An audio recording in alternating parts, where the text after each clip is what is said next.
Good morning! Welcome back to our YouTube channel. Hinog na yung mga palay natin, oh. Ready to harvest na.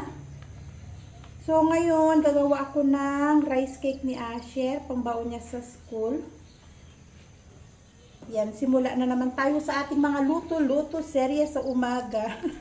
Pangbaon, rice cake, minsan, waffle. Kahapon, ang niluto ko kahapon, mini donut. Don't touch this one, baby. Mini donut ang niluto ko kahapon. Tapos ngayon, rice cake. Lalagyan ko ng food color na red. Para magmukha siyang red velvet. Asukal. No, ay naku, yung aking assistant na pasaway. May assistant akong pasaway. Naglagay tayo ng baking powder. Para umalsa ang ating umalsa ang ating puto. Yan. At kailangan natin ng 2 etlog. Let's go inside. Uy.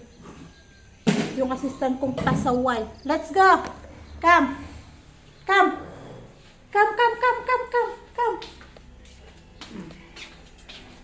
Ang alam ko may etlog pa ako dito. Na makalat pa ang ating bahay. Kaya nakapasok lahat ng mga botelya. 2 etlog. Paghaluin na natin.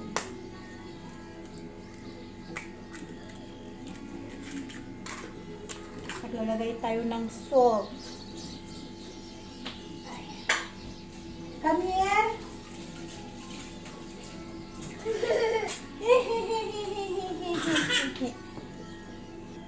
At dahil wala pa tayong fresh milk, ay meron pala! Bumili na pala si Alice ng fresh milk kagabi. Wait. Akala ko wala pa kaming fresh milk. Paglagay tayo ng fresh milk. Asha, will you please get the small pot in the kitchen? The one for boiling milk. Go. Lagay tayo ng milk. Small pot what? Yes, the one for boiling milk. Yan, maglagay tayo ng konting tubig.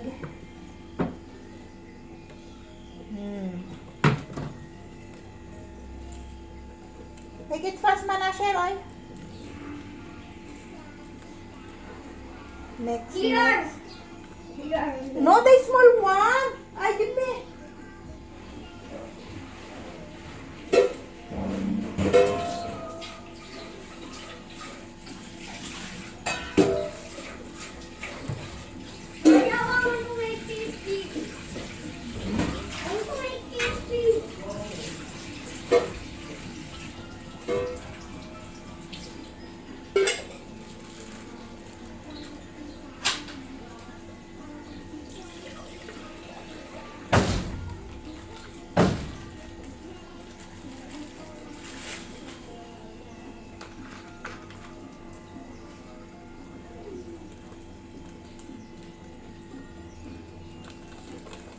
Mix.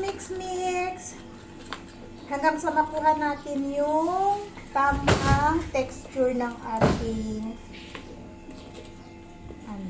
mixture. What are you playing? Nothing. Food color na red. Para maging red velvet cupcake. Lagyan natin ng konti-konti lang. Yan.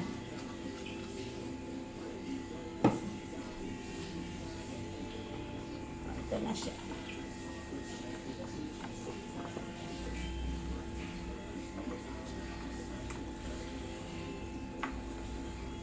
Bali, steam ko siya. Hindi ko siya lulutuin sa oven.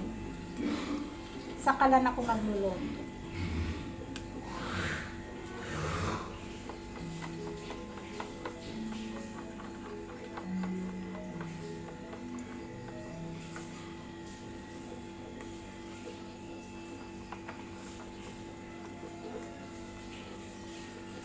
Okay, ready to cook na ang ating pangbaon ni Asher. Ayan, ito na yung niluto. Yes, you can eat this one. 5 daw ang babaunin niya sa school. May 6 pa doon, nakasalang. Hindi pa tapos yung third batch. Bali, ang nagawa ko ay 16 pieces ang nagawa ko. Kaya lang habang nagluluto ako, yung first batch kinain na namin ni Tonton sa may kusina. So, ito yung second batch. 5 lang kasi ang kayang lutuin ng ating steamer na maliit. Tapos, yung kinain na Nasir na isa, tapos ito. So, may 6 doon na natira. Pero ang sabi niya nga kasi, 5 lang daw ang kaya niyang baunin. 5 lang daw ang gusto niyang baunin. Kaya, ayan, malamig na. At ilalagay ko na sa kanyang baunan. Oh, para sa kanya din yung isa. Oh. Tapos may merienda kami mamaya. Yung 6 na nakasalang pa. Red po to. Wala kasi akong cheese. Kaya hindi ko nilagyan ng cheese. Pero kapag may cheese naman ako nagkatone, naglalagay ako ng cheese dyan. Ay, sus! Binatuman! Yan nyo guys, oh. Nakakulit ako hinog. Hinog na kalamansi. Ang liliit lang talaga ng bunga ng kalamansi ko. Bali, itatabi ko to. Gagawin kong tubig ni Tonton. Kalamansi juice ni Tonton. Tulog si Tonton. Nasilip ko. May hinog siya, oh. Kaya hinarvest ko na. Baka malaglag, sayang. At, syempre, update sa ating palay, guys. Charan! Ready to harvest na ang ating palay. Kaya lang walang tao na mag-harvest. Yung machine, hindi man pwede yung machine pumasok. Kasi masyadong malaki yung machine. Yung harvester ba? Sinaama, nakapag-harvest na sila. Kahapon, nag-start na silang mag-harvest kahapon. Ngayon tapos na. Tapos sa atin naman, ang ating palayan. Oh. I do not know when assist harvest. Assist harvestin. Yung ating palay.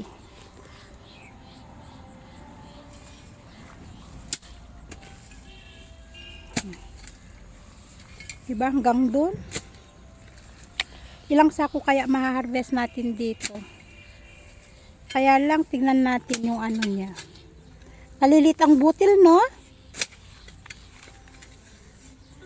Ito yung mahal per kilo. Malilit ang butil niya.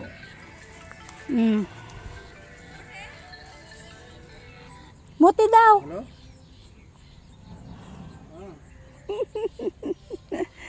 Mga busy mga tao dito. Harvestan, linis.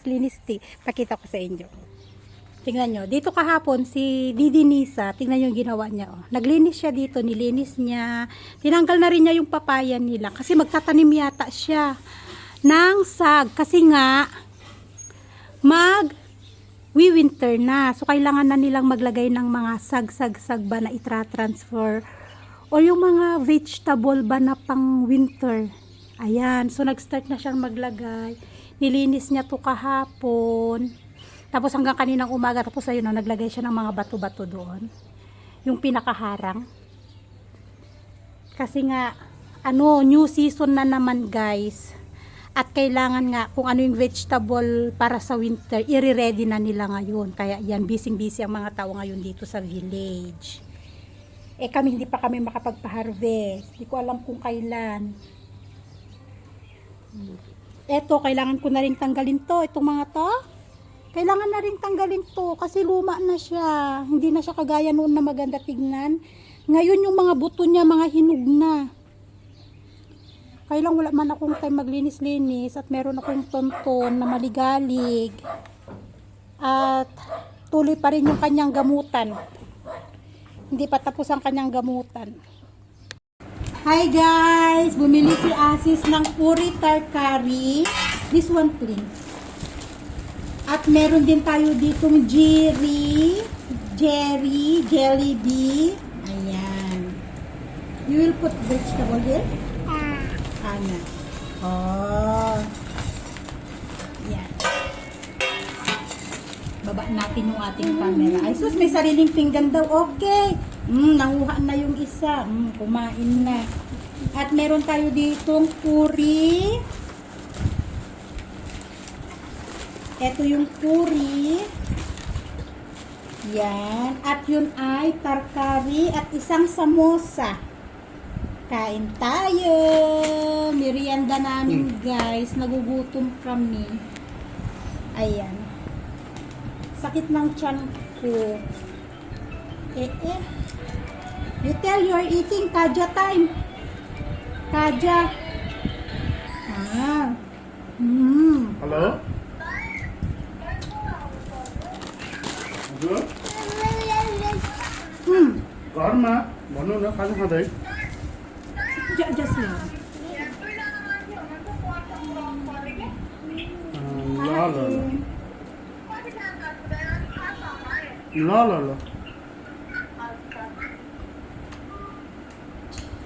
Parsa? What? कस्तो गर्नु Nasa going? There's a lot of people going to Parsa, right? What happened Parsa?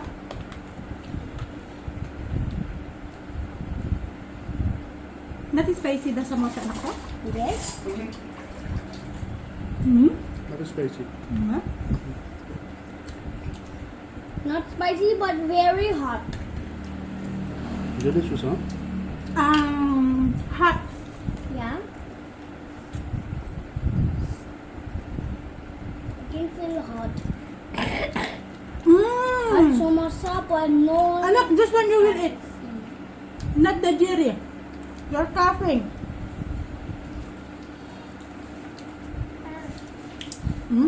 Sabi ng tiyan ko, grrrk. Sabi ng tiyan ko. Sakit ng tiyan ko eh. Ano ako parang... Hindi ko maintindihan yung tiyan ko. Parang bloated na... Basta, kakaiba.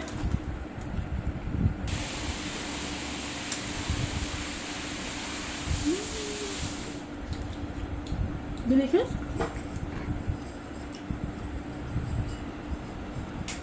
A little spicy. A little spicy, oo. Hindi naman siya yung sobrang anghang. May konting ano lang, may konting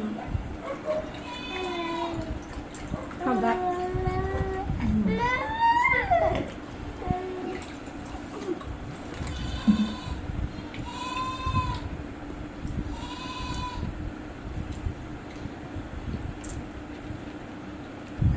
I'm thirsty. Drink.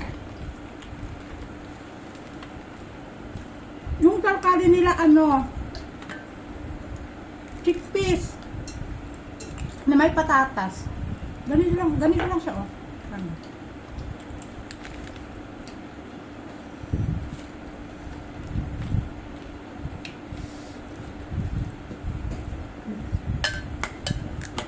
How about I take the samosa? The inside. Where? Down? Yeah. I remove this one. Fell down. You have it, anak ko. You have it. You take, yes.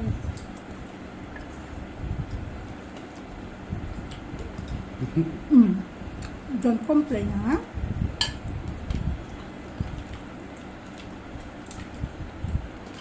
Yan, matamis.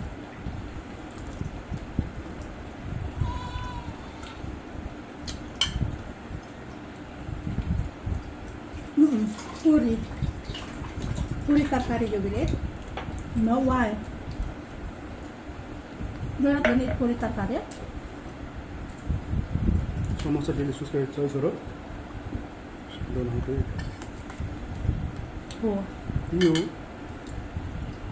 No.